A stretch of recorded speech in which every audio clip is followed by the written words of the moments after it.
Mitä ihmettä täällä maailmassa oikein tapahtuu? Onko sielläkin ollut myllerrystä? Nousi inspiraatio jutella hetki, että mitä täällä maailmassa oikein on meneillään. Satuin katselemaan tuossa videota liittyen tähän Jim Carreyn muodonmuutokseen. Ja sen enempää nyt ottamatta kantaa siihen, niin tuntuu, että nyt on sellainen oikein niin kuin kiihdytyskaista aika siihen, että asioita nousee pintaan niin yksilötasolla kuin myös ihan kollektiivisesti. Et nyt on sellainen, niin kuin, että nyt mennään eikä meinata. Ja monille tämä aika on varmasti tosi sellaista haastavaa ja ahdistavaakin, niin ehkäpä tästä videosta voi olla jotakin apua myös siihen. Jos me zoomataan vähän taaksepäin ja katsotaan vähän isompaa kuvaa sen sijaan, että me keskityttäisiin yksittäisiin detaileihin siitä, että kuka teki mitä ja mitä on tapahtunut, niin voisi sanoa, että me ollaan nyt tosi isossa murroksessa. Muutosvaiheessa liittyen siihen, että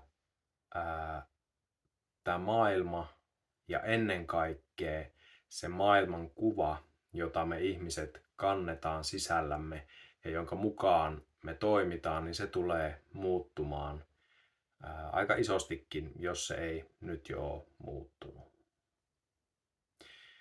Jossakin viisaissa teksteissä sanottiin, että me ollaan tulemassa nyt aikaan, jossa ei ole enää guruja, että gurujen aika on ohi. No mä uskon, että tällä maan päällä tulee olemaan yhä enemmän ja enemmän sellaisia ihmisiä, jotka kantaa sellaista hyvinkin avonaista tietoisuutta ja viisautta mukanaan ja ilmentää sitä, mutta mitä se tarkoittaa, että se gurujen aika on ohi? No se on nimenomaan se maailman kuvallinen juttu, mikä tulee muuttumaan, että meillä ei enää ole niitä sellaiselle jalustalle nostettuja tyyppejä, joita me katsotaan sille ylöspäin, että tuo tietää niin paljon ja tuo on niin hyvä tyyppi ja se on jotenkin ylempänä jossakin kuin minä ja minä vaan kuulen kaiken mitä se sanoo ja niin edelleen. Eli tuntuu, että paljon sellaisia ihmisiä, jotka on jotenkin ollut siellä varmaan aika usean ihmisen mielikuvissa jotenkin siellä korkealla, niin kaikenlaisia paljastuksia on tullut, että se ei ehkä olekaan sitä, mille se näyttää. Ja tavallaan niin kuin,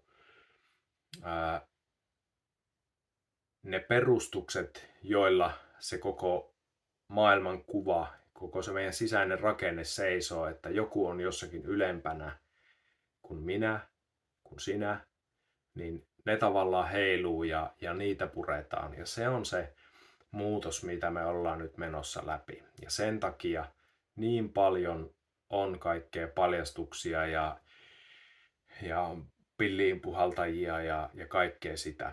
Eli se auttaa koko tätä kollektiivia muuttamaan sitä maailmankuvaa ja tuunautumaan enemmän siihen, että hetkonen, että jos mä en voikaan luottaa siihen kaikkeen, mitä mulle kerrotaan ja mitä nuo ihmiset sanoo, niin ehkä mun pitääkin kääntyy enemmän sisäänpäin sinne oman tietäjän ja oman tietoisuuden suuntaan ja sitä kautta navigoida enemmän tätä maailmaa, että hetkonen, että mussa on se, joka tietää, mikä on totta, mikä on valetta, pystyy erottamaan sen värähteen sieltä sanojen ja lauseiden ja kuvien ja videoiden taustalla, että hetkonen, mikäs siellä oikein resonoi ja millä tavalla.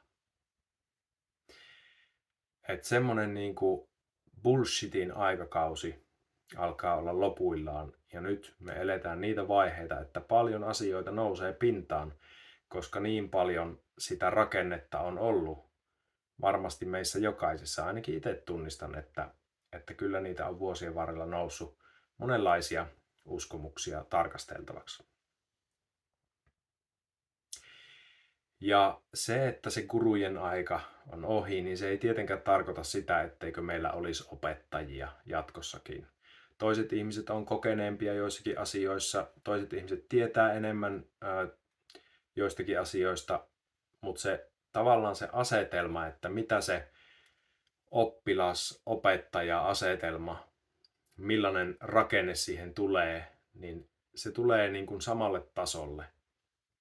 Me kohdataan siinä täysin samanarvoisina toistemme kanssa.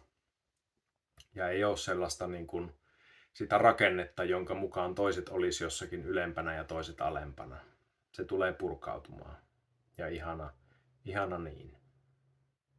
Ja nyt kun kaikki nämä vähän varjoisemmat asiat nousee pinnalle, niin ainakin mä oon kokenut sen hyvin avuliaaksi muistaa myös, että kaikesta ei tarvitse tietää kaikkea. Jos mua ei oikeasti inspiroisi joku asia, niin mun ei tarvii lähteä sitä selvittämään, mun ei tarvii lähteä siihen syventymään, vaan riittää vaan se, että mä kohtaan sen asian rakkaudessa, lempeydessä ja mä otan sen vastaan. Ja mun ei tarvii tehdä sille yhtään mitään.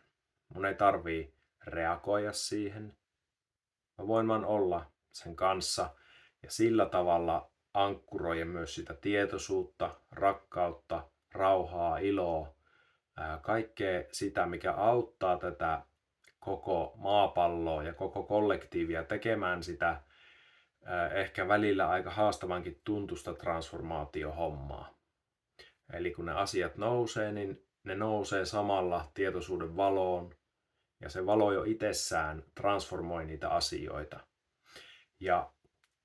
Eli meidän ei väkisellä tarvii lähteä tekemään jotakin muutosta ja ei nyt kaikki muuttuu, vaan se tapahtuu myös se käytännön tason muutos, kun se sisäinen muutos tapahtuu ja se kollektiivin muutos tapahtuu.